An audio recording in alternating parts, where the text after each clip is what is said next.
All right. Welcome to our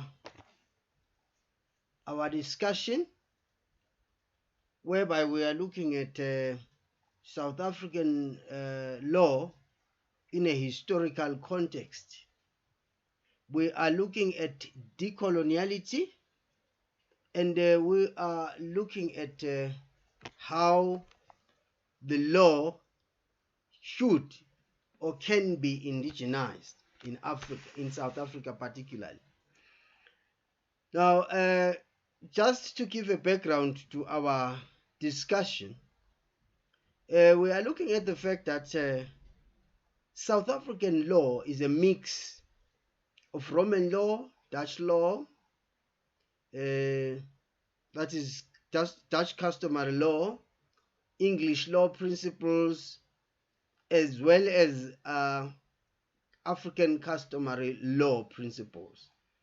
We also have Islamic law, that is religious law related to the communities that live according to the Islamic religious rites. We also have got some component which is of Indian origin, particularly regulating the relations between the various Indian communities found here in South Africa. So in order to fully grasp the operations of South African law, you must look into all these different or these various what you call the various episodes in the development of this law. I spoke about Roman law, maybe as a point of departure, as you would have heard that South African common law is described as Roman Dutch law. So what does that mean basically? It means that South African law has some has roots in Roman law. Now, the Roman state was rather the Roman Empire was established around 753 BC, and then it was in operation up to about 500 years AD, which means it's a period spanning about 800 years. And during that time, you find that Rome was a very powerful state, very powerful society. It may have begun mainly as a law regulating the relations among the various Roman communities. But later on, you find that Rome became a very complex society as more and more foreigners came into the area. So as a result, you find that there was a need to develop principles that would regulate especially foreigners who could not, whose relations and lives could not be regulated in terms of strict Roman customary laws.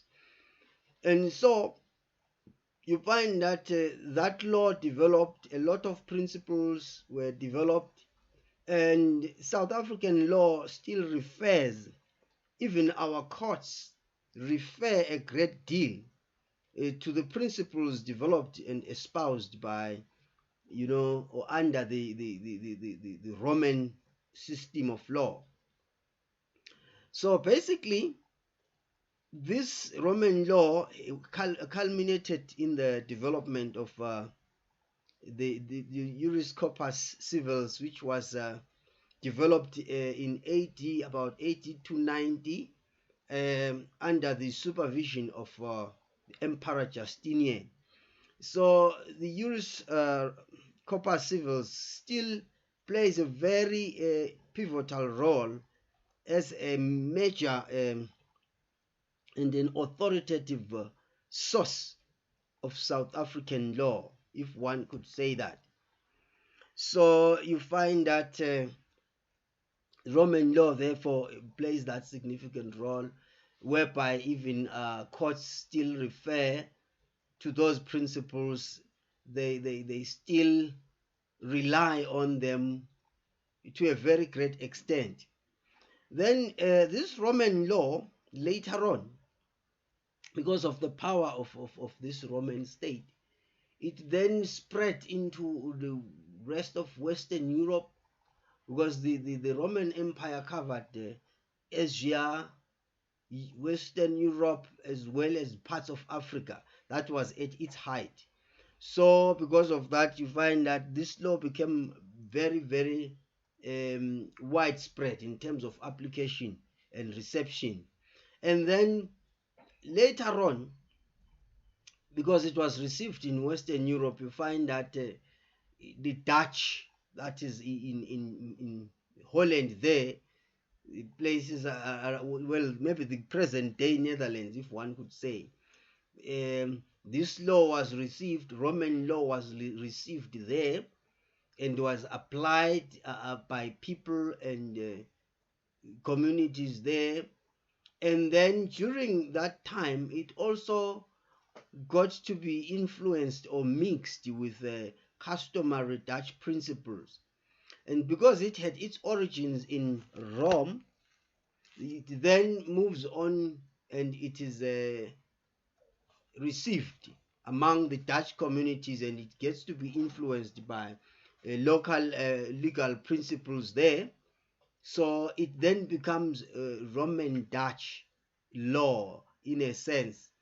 So there are a lot of authorities, a lot of writers such as Van der Kessel and many others, Van Leeuwen, who were involved in the writing of, the principles, putting them together, and those are what are referred to as old authorities in South African law, whereby in interpreting and applying some of the principles of this law, you find that courts still refer a great deal to those what you call them, to those principles, to those writings of those old authorities that I have just alluded to.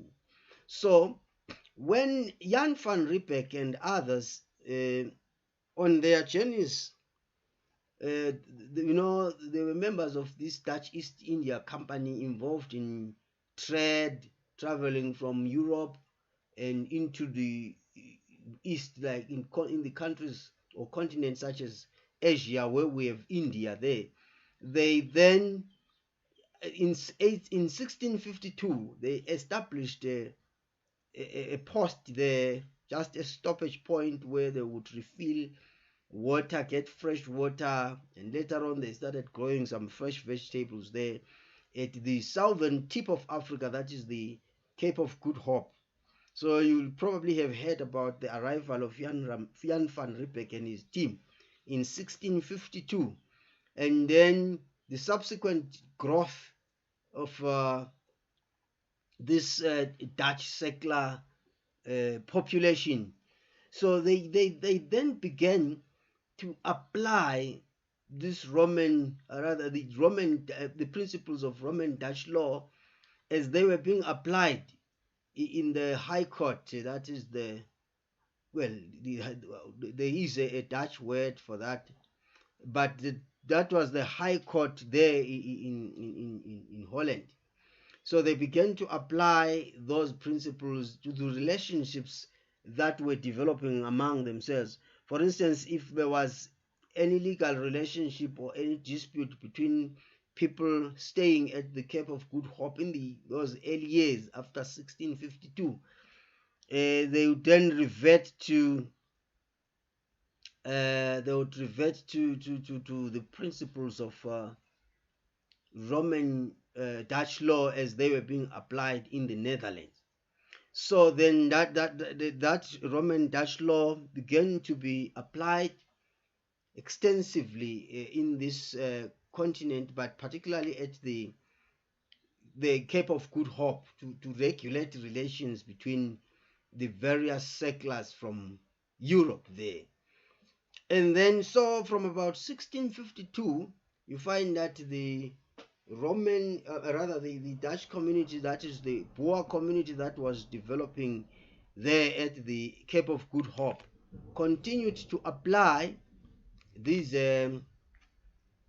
what you call completely continued to apply these principles.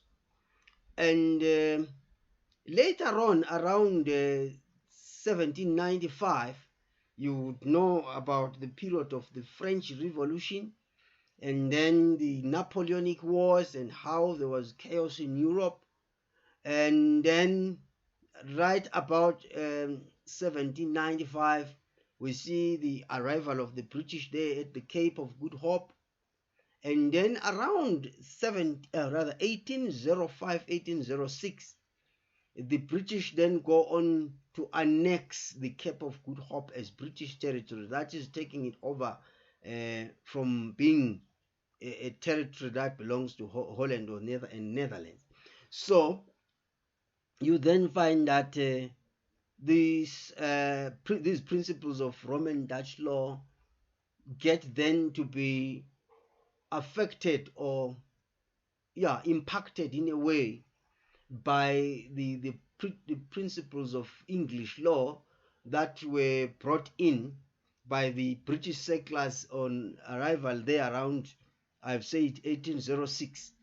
So from about 1806, then you find that these principles of Roman Dutch law begin then to be influenced by English law, which has a great impact on the development of especially such areas of law as the law of contract, the principles of the law of procedure and the law of evidence. So you find that a great deal of the principles of procedure, that is criminal and civil procedure, as well as rules regarding the admission of evidence, they are derived from English law. So then from around 1806, you have this development of this law in South Africa. Of course, it still at that time affects the settler communities, that the white communities that have settled in Africa from the Netherlands. At that time, it did not affect, or it had no application among the black communities. And then later on in the 1830s, 1840s, when the impact of the Westerners begins to be felt on the mainland of Africa, that is in South Africa specifically, you find that they begin to try and apply some of these principles on African communities. But at that time, it's still not very, very widespread. So as then you find that the Roman Dutch law principles and the English law principles continue to be applied, while Africans continue to live on the basis of their own indigenous rights. And then as the colonial project escalates, particularly in the towards the eastern coast there, the Indian Ocean, starting maybe with the Xhosa communities in the Eastern Cape, and then the Zulu towards the north, you find then that the British settlers begin to try and influence the development of law. Hence, we have some ordinances that are adopted under, the guidance of Theophilus Shepstone, the development of the Zulu Code. It begins then Zulu law begins then to be impacted by these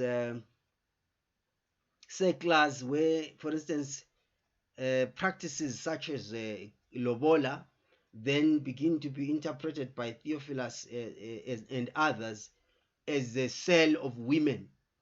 So what then you find is that because lobola was viewed as a sale of women, it then gets to be, they begin to interfere with the number of cattle that can be charged upon a prospective husband and so on and so forth.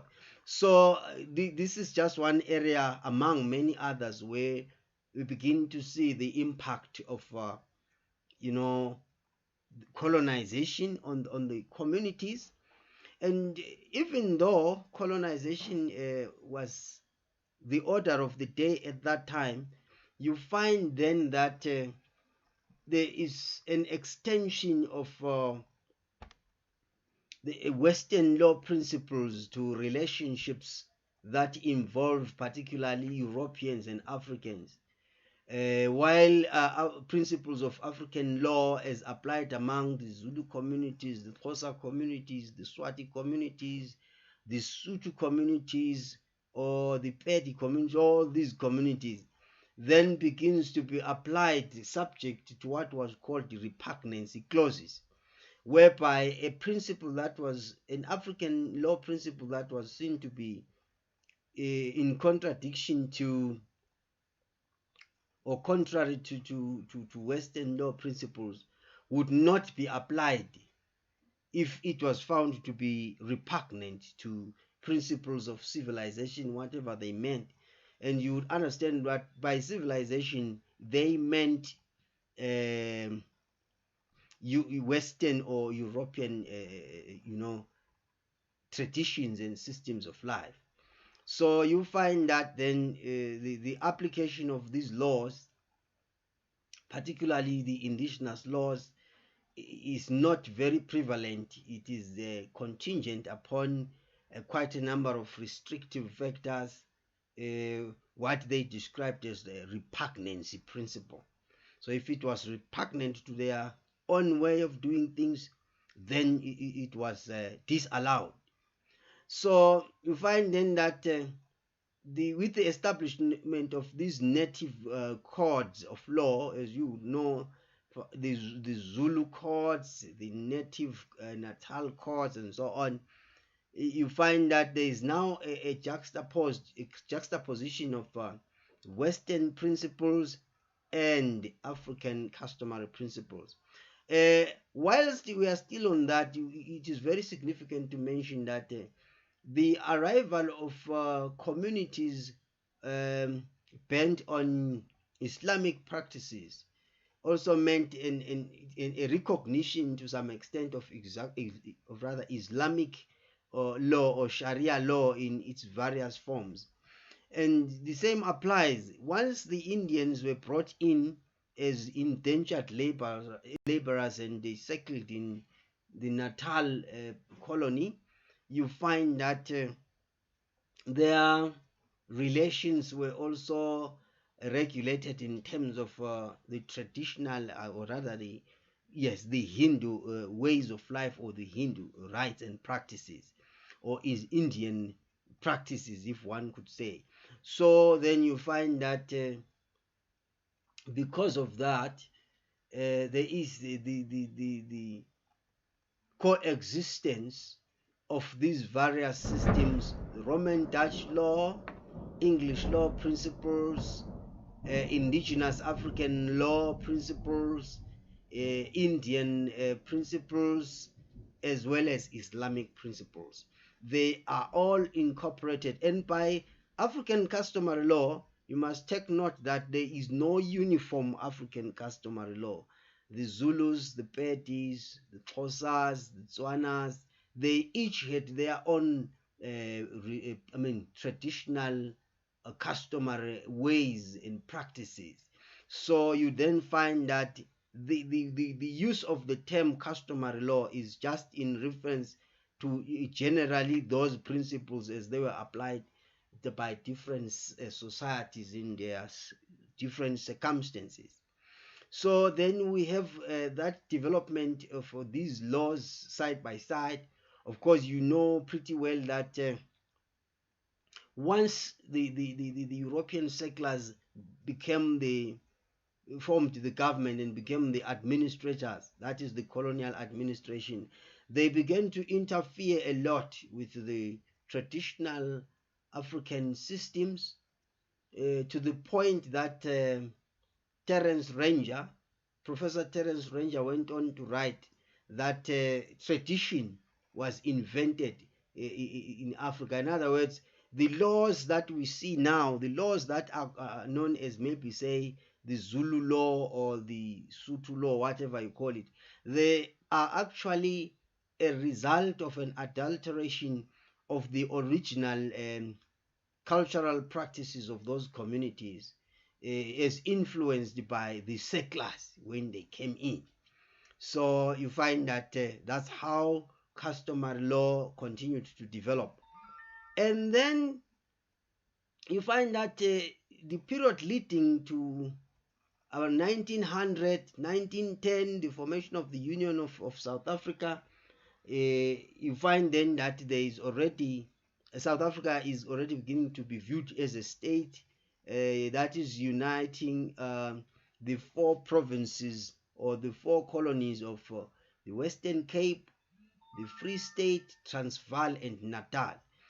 They are then united in 1910 into one state called the Union of South Africa. Of course, at that time it was still a British dominion up to about maybe later around 1961, but that's an area that is debated from time to time.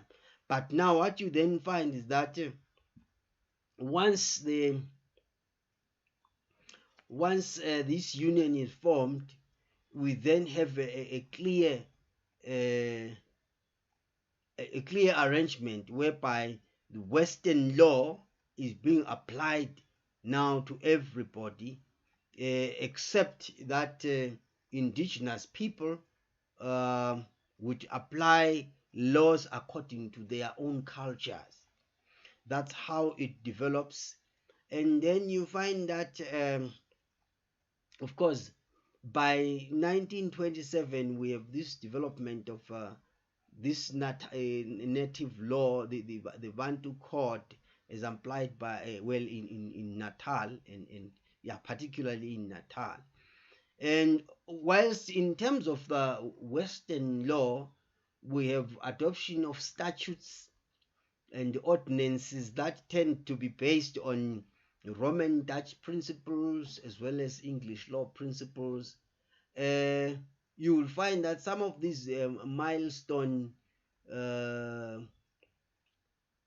statutes, such as the Native Land Act of 1913, it was modeled obviously on Western principles. And what did it do? It held, or it promoted principles such as property law, principles as perceived, or as according to how it was applied in Europe and between Europeans. So you find there is a dispossession of Africans as they are dispossessed of land, and then so property rights of ownership, the use, utendi fluent et abutendi, and that promotion of Western values, if one would say, regarding the principles of property rights. So Africans are generally at that point deprived of any rights, or rights in land.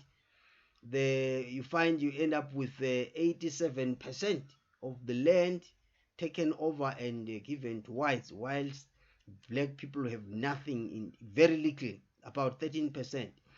And then on that note, you find that, as I have already alluded to, Western law now has a grip on everybody by about 1910 going forward until 1930s, 1940s, where we have the founding of the African, what you call this, the Nationalist Party, or the Broederbond, the Brotherhood, kind of this party, which then begins to advocate for what they call separate development, or apartheid. Then you find there is a concerted effort among European settlers particularly to dispossess Africans of land rights, to push them to certain areas, and whilst allocating and allotting the rest of the land to European settlers. And the law around that time is actually geared towards the dispossession of Africans of any property rights, whilst bestowing those rights on settlers. So you find that because of this racial superiority concept which prevailed then, the whites believed that they were entitled to land, whilst the rest of the people were not. So you find such enactments, such statutes as the Group Areas Act 1966, and it continues to entrench the rights of the minority white settlers, whilst dispossessing the Africans of any land rights, if one would say. And the interesting thing is that during that time, because of the principle of parliamentary sovereignty, all the laws adopted in terms of that parliamentary system of sovereignty and supremacy were legal. So because those laws were not challenged, they could not be challenged as they had been passed by a parliament, you find that even the judges of that time continued to apply them without really thinking about any the moral justification for such laws and such rights. So then you find that because of this issue, Africans continued without recourse. Even if they went to those courts, they were not entitled to any redress as long as what you call expropriation of their land had been done in terms of law at that time. You find then that it continued to be applied in that manner. It was during that era again, 1960s, 1970s, that there was the adoption of such statutes as the Expropriation Act, which is still in operation even today, whereby the state had the power to dispossess, the power to expropriate land, and for whatever purpose, and leave black people without. So that prevailed. By the time apartheid ended in 1993, you find that Africans had lost a great deal of land rights. Now, having said this, I would like to quickly rush and talk about the period of transition from apartheid to the current dispensation. You will find that at the sunset of apartheid, when it had become very clear to the European, or rather white settlers, that apartheid was not going to continue, they then began, some of the academics, some of the think tanks began to agitate, or rather argue and debate, for the adoption of a property clause. As the negotiations for the new constitution began and escalated, you find that they then began to talk about the adoption of a property clause. Now, you will find the interesting development that before the 1993 interim constitution adopted towards the first all-race elections, there had never been a property clause on any of those constitutions. The property rights had not been granted the same level of protection as they are granted in the current constitution, that is the Constitution of South Africa of 1996, previously enacted as Act 108 of 1996. And interestingly, Section 28 of the interim constitution dealt with this issue of property rights. And then the Section 25 of the 1996 constitution is dedicated to the subject of property rights.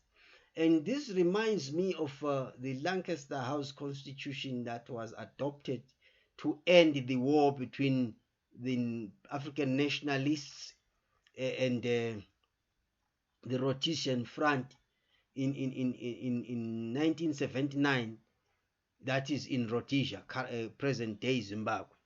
You find that, again, the property clause was adopted as Section 16 of the Lancaster House Constitution, just the same way that we have an adoption of Section 28 in the interim constitution. Now, the interesting coincidence is this. Whilst European settlers were using those principles of racial superiority, whatever they meant, those racially based laws were used to dispossess Africans of any land rights. But when it became clear that apartheid was coming to an end, they then rush on. You know, we've had writers like Tom Bennett, Professor Tom Bennett. They have written extensively about the property rights and so on, but very little has been said regarding the fact that the erstwhile dispensation, that is the dispensation between 1993-94, did not protect property rights. And so once the European settlers had accumulated enough of land, they then introduce property rights. This is a very interesting and a curious observation, a curious development, again, if one would say, whereby once they have a hold now on resources, it then becomes very critical and very pertinent that a property rights clause must be adopted to protect the rights of the holders. And this reminds me of what Robert Nozick says in one of his writings, where he says, there is no justice in holding of property if there has not been any justice in the acquisition of the same property. So what is arguable in this case is that since the white settlers did not acquire that property in a justifiable way, they were dispossessing Africans, just pushing them aside, using might and using colonial state power to dispossess the indigenous people of land rights. Why then how then does it continue to be justified that they will then now hold on to that land which was acquired without regard to the rights of these indigenous people? So it sounds very hypocritical that there's a lot of time, decades and decades, in fact hundreds of years, were spent on dispossession of Africans. But once that was done and the exercise of dispossession was complete, in the change of dispensation, we now insulate the property from any further expropriation. You know, there is that desire then all of a sudden to protect the property rights. And the question is, if there was no justice in acquisition, how does one justify continued possession? So the argument that has been raised by some people to say that the 1996 constitution was mischievously adopted, particularly section 25. It was adopted with the intention to insulate the rights of the settlers, the rights of the white minority, from any encroachment by the incoming government. And so because of that, you find then that the 1996 constitution protects the status quo when it comes to the protection of the property rights of those people, of those different, especially the white people who have acquired it. So it holds everything frozen to protect the pre-1993 rights, notwithstanding the legitimacy of the processes and the methods through which they were acquired in the period prior to the adoption of the 1993 constitution and the inauguration of Nelson Mandela. Of course, that was pursuant to the Codesa talks, as we would know. So now you find then that the issue at the critical question now is, does the constitution protect the rights of the indigenous people? Does the continued application of these Western principles on the Roman Dutch law, the English law principles, that is the so-called common law, how is it justifiable in the face of such a diverse African community, whereby you find a very great percentage, more than 70% of the population still model their lives on, indigenous or African law principles, but they still have to relate on the basis of the principles of Western law, because you find that Roman Dutch law continues to be to provide the jural postulates upon which all adjudication is conducted. So you find that even though people, the majority of them, don't live their lives according to Roman Dutch principles, when it's time to have their maybe disputes or issues resolved, everyone has got to resort to that Roman Dutch principle, notwithstanding whatever might be happening in respect thereof. So those are very, very important questions that must really be tackled. And particularly when one takes into account that justice as perceived and justice as required by people should, in actual fact, reflect the value systems of the communities that live according to that are being regulated by those principles. So the fact that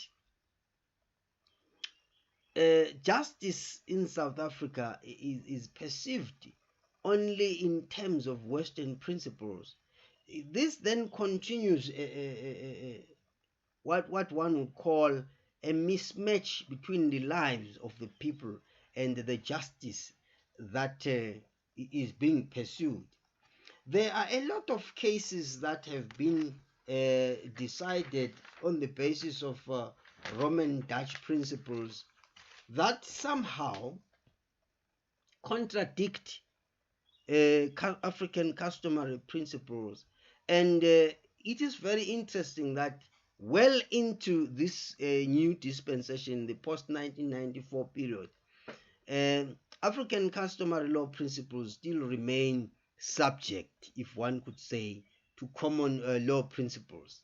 So even though the Alex Core case, that is the Alex Core versus the Rectorfield case, demonstrated the court where the court had said that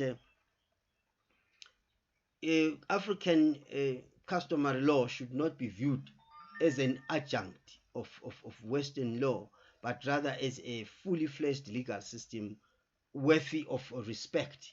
You find that the Bear, what you call this Bear versus Kaelisha magistrate case, went on in a way to sideline African principles and to replace them um, with Western principles. So in a way, the project towards the indigenization of African, towards the indigenization of the law in South Africa, it seems to be very slow. It is not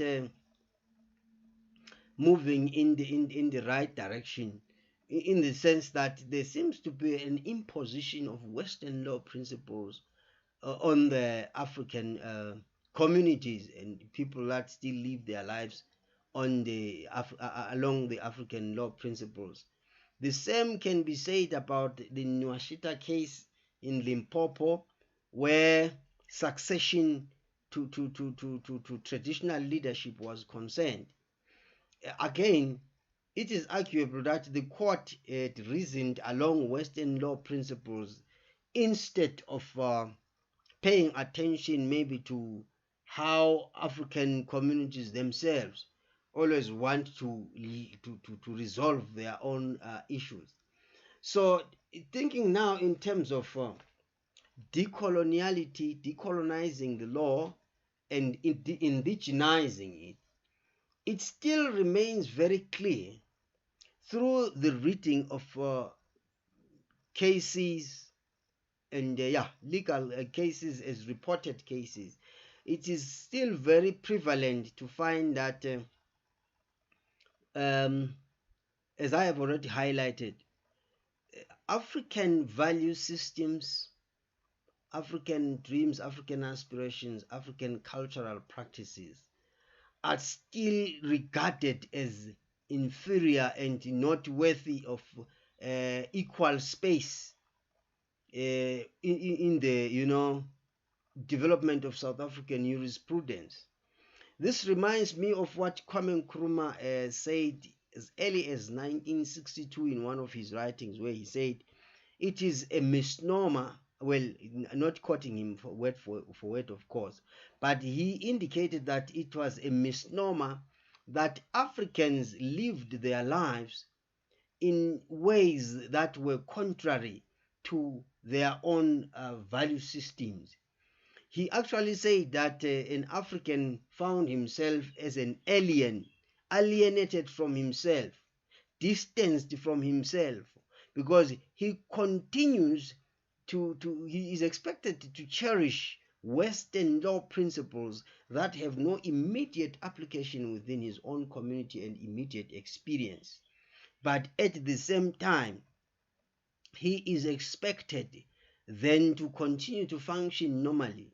And if one looks at that issue, you find that Kwame Nkrumah made a very valid point, and it's regrettable that this point was made in 1962, and yet African legal thought continues, to relegate African epistemologies to the dustbin of history, into the archives, whereby even basic judicial and adjudicative reasoning does not start from the premise that African law or African legal systems are legal systems worthy of recognition in the first place.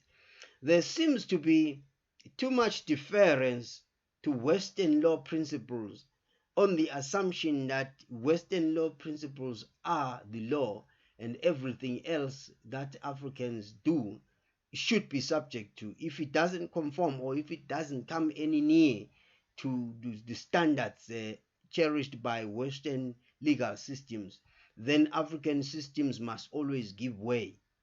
And so recently in South Africa, Minister Lindiwe Sisulu steered a hornet's nest when she dared to say that African judges are actually colonized. They are house Negroes, colonized, always running to please their masters in terms of how they interpret the law. And she really received a broadside from a great many people who thought that her ideas, or rather her remarks, were off the mark. But maybe not barring the fact that maybe her article was polemical in a way, it is very interesting to observe that the remarks that she made are not further from the truth. Because you see, judges shouldn't have taken that remark personally. But in a general sense, every African who has been colonized espouses the values of the colonial master, advertently and inadvertently, consciously and unconsciously.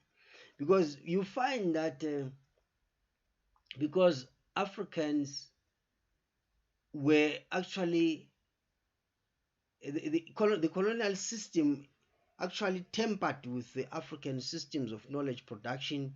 You find that imagine any lawyer who goes into court and tries to rely heavily on the principles of Ubuntu and the African, what you call, systems of law. It tends to be, is not accorded the same level of dignity and respect as his counterpart, who sounds very eloquent in Western systems of thought and argumentation. So you find that then Africans, in a way, they are colonized.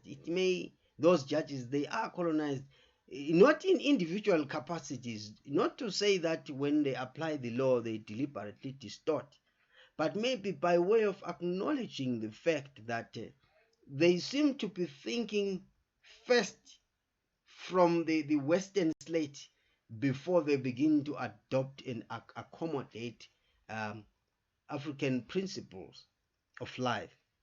And thinking again about the Constitution of 1996 and how it actually froze the position at a status quo. It actually established a status quo by protecting the rights already acquired by Westerners, whilst at the same time not allowing for the acquisition of land by the state, and by adopting without without expressly doing so, the willing buyer willing seller principle, and by engaging the state to only acquire land on the basis of market value.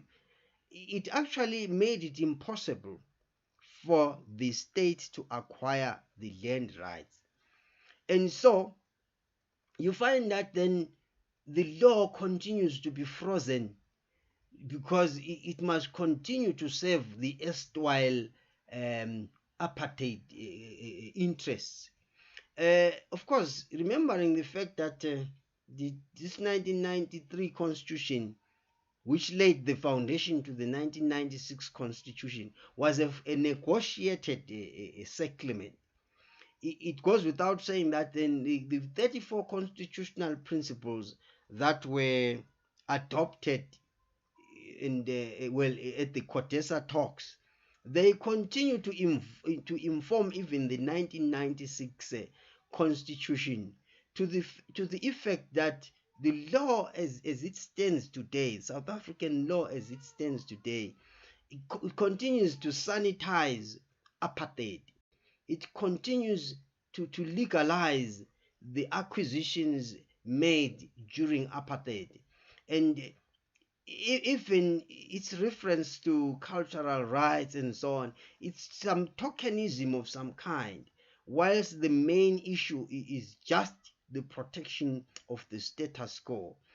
So unless there is a dramatic shift from the current dispensation and the current ways of doing things, and unless and until African knowledge systems and thought are brought to the fore and they gain that dominance, you will find then that law continues to serve not the indigenous communities, but rather it continues to serve the interests of the Westerners in a sense. So you find then that the law is nothing but a smoke screen for the perpetuation of secular interests, and that is done at the expense of the large majority of the African people who, whose rights continue to be held well at hostage by the constitution, if one could say. So, as my closing remarks I would say, there is need to revisit the foundation of legal thought in South Africa and in Africa in general. There is need to revisit the original premise from which adjudication and legal thinking is premised. So instead of continuing to apply the repugnancy principle without expressly using that term to African principles, it must begin to be accepted that South Africa is a black community, or is an indigenous community, particularly very widespread indigenous community. It's the bulk of the population, and so this law must, the indigenous or the African law principles as they are cherished, whether it's the land principles, property rights, marital rights, and so on, they must be brought to the fore, so that Africans do not remain distant from themselves, alienated from themselves, strangers to themselves, trying to chuck away from who they are and trying to hide from themselves, while embracing ideas and values that do not even continue to, protect them to the extent that they need to be protected. So a decolonization of legal thought is required in order to advance the interests of these indigenous people. And so we talk about decoloniality of the law. We talk about indigenization of the law, whereby the values systems of the indigenous communities are given that very, very important role that they require.